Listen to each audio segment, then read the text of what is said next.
All right, so today we're going to be taking a deep dive into Eastern European geopolitics. Oh, boy. And specifically the ripple effects of the Russia-Ukraine conflict on the region. Yeah, it's a fascinating one. This conflict has had such an impact on so many different countries and in so many different ways. Absolutely. And to help us unpack all of this, we're going to be looking at a piece from Elmyadine. Okay. It's a pan-Arab media outlet. And this article is titled, Washington and Brussels' hostility toward Moscow explodes Eastern European countries from within. Wow. So pretty strong stuff. Yeah, it sounds like they're making the case that Western pressure on Russia is backfiring in a way. Yeah, and causing some unintended consequences. Right.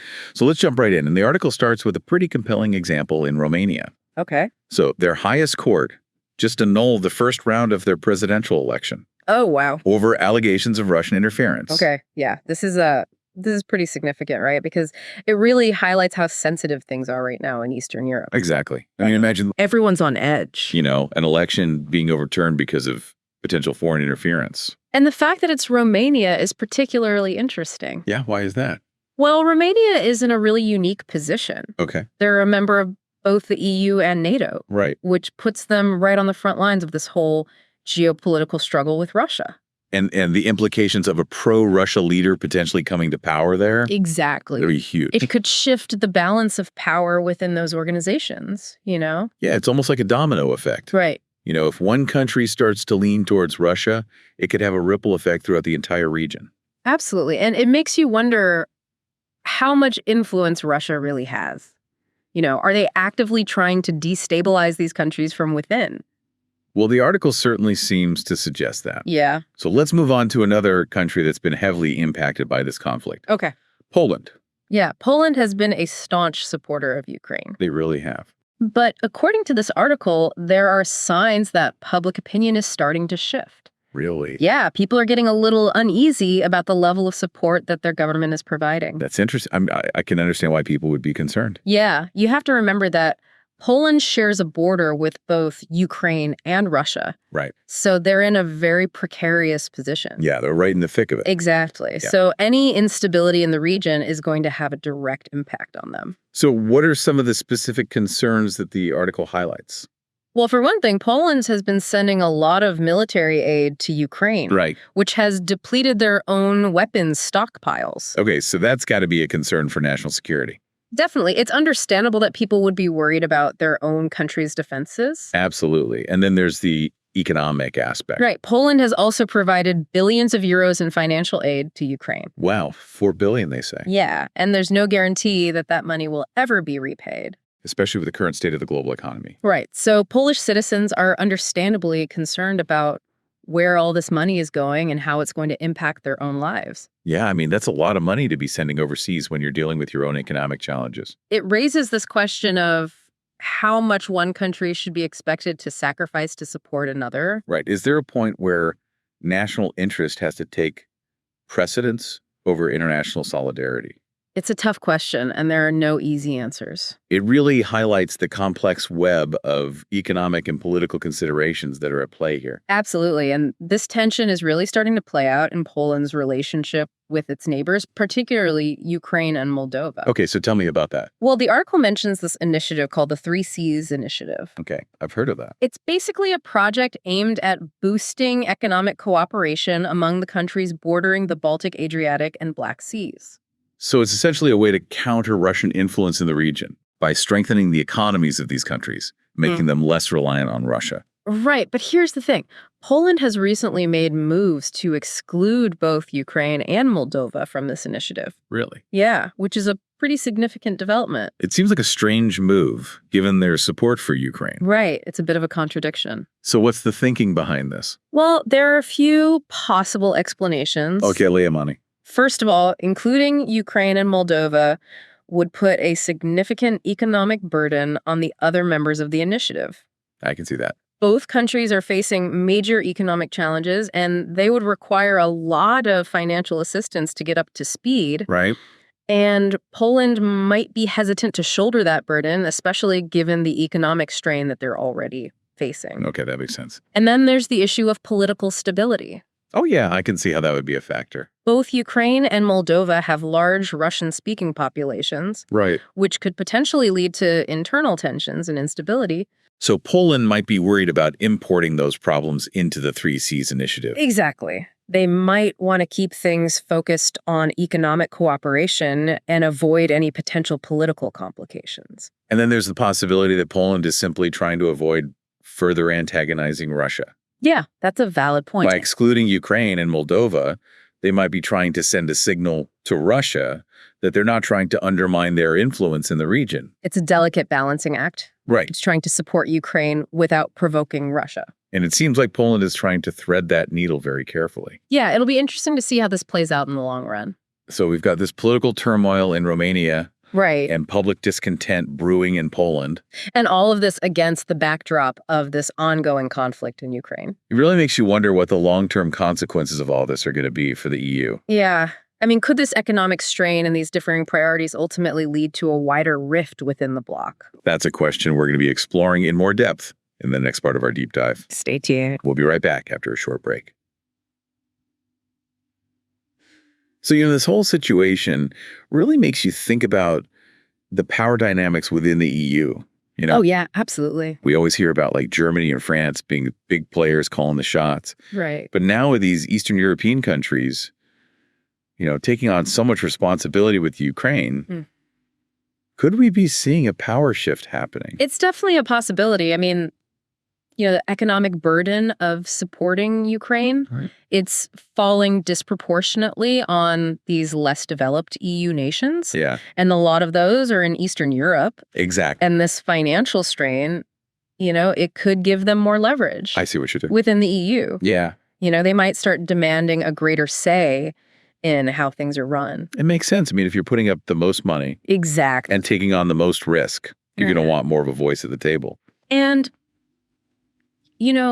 if these countries start to feel like they're being asked to sacrifice their own well-being Right. for a conflict that they may not even fully support, Yeah. that could breed resentment. Oh, absolutely. And it could fuel a desire for more autonomy. So like a push for more decentralized decision making. Exactly. Yeah. Give individual nations more control over their own destinies. So instead of just following the lead of like Berlin or Paris, Right. they might start pushing their own agendas. Exactly. And demanding more consideration for their unique concerns. Mhm.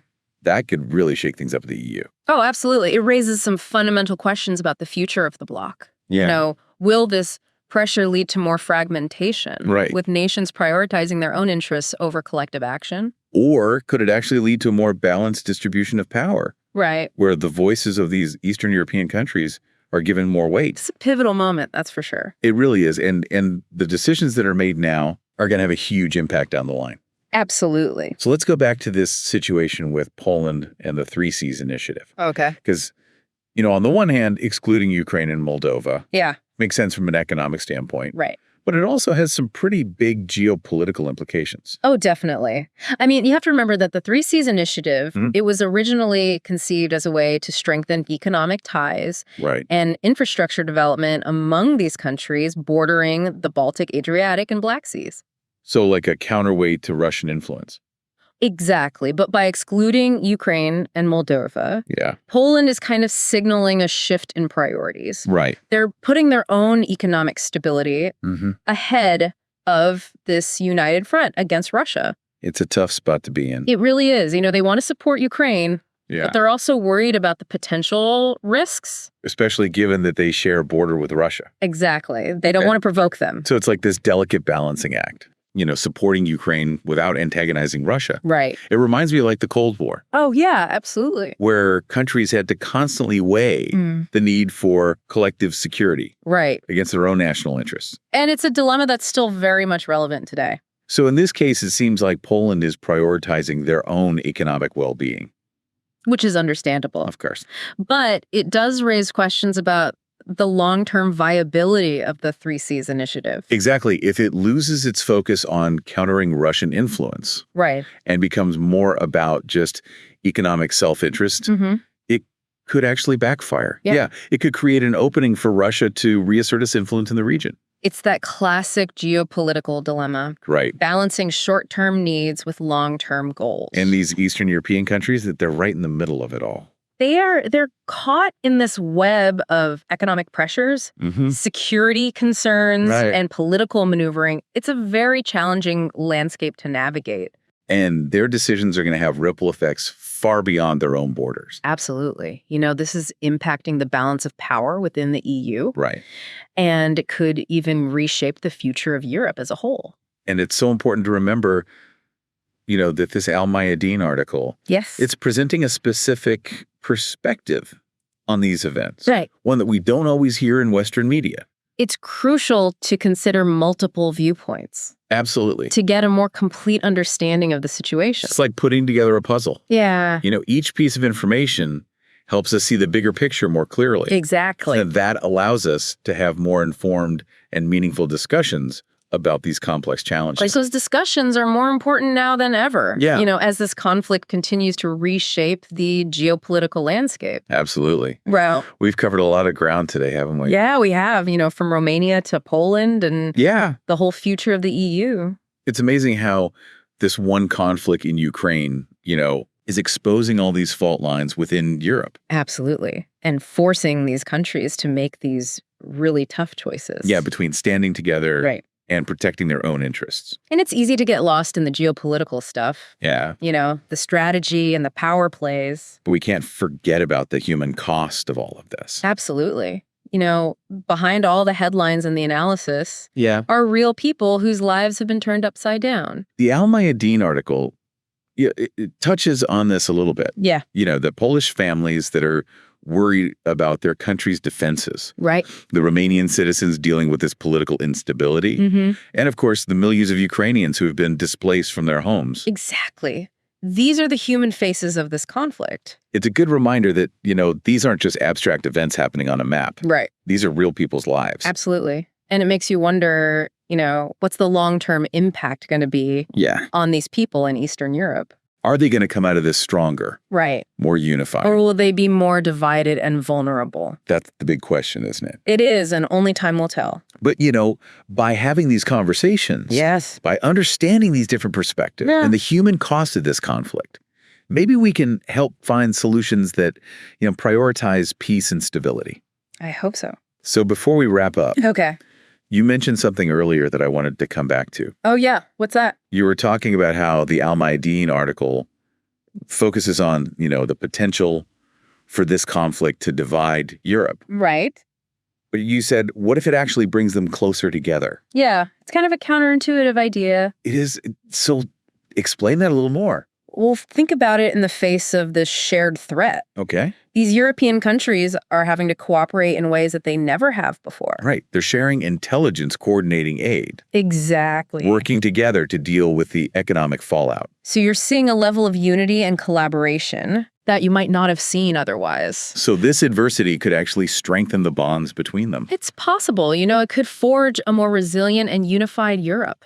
Or it could do the opposite. Right. It could exacerbate those divisions that we've been talking about. So it's like a fork in the road. Exactly. And only time will tell which path they choose. Well, this has been a fascinating discussion. It has. It really makes you appreciate the complexity of this situation Absolutely. and the far-reaching consequences of this conflict. And it highlights the importance of staying informed Yeah. and engaging in these conversations. Absolutely. Well, that's all the time we have for today. All right. Thanks for joining us on this deep dive into Eastern European geopolitics. Thanks for having me. Until next time, keep exploring, keep questioning, and keep diving deep.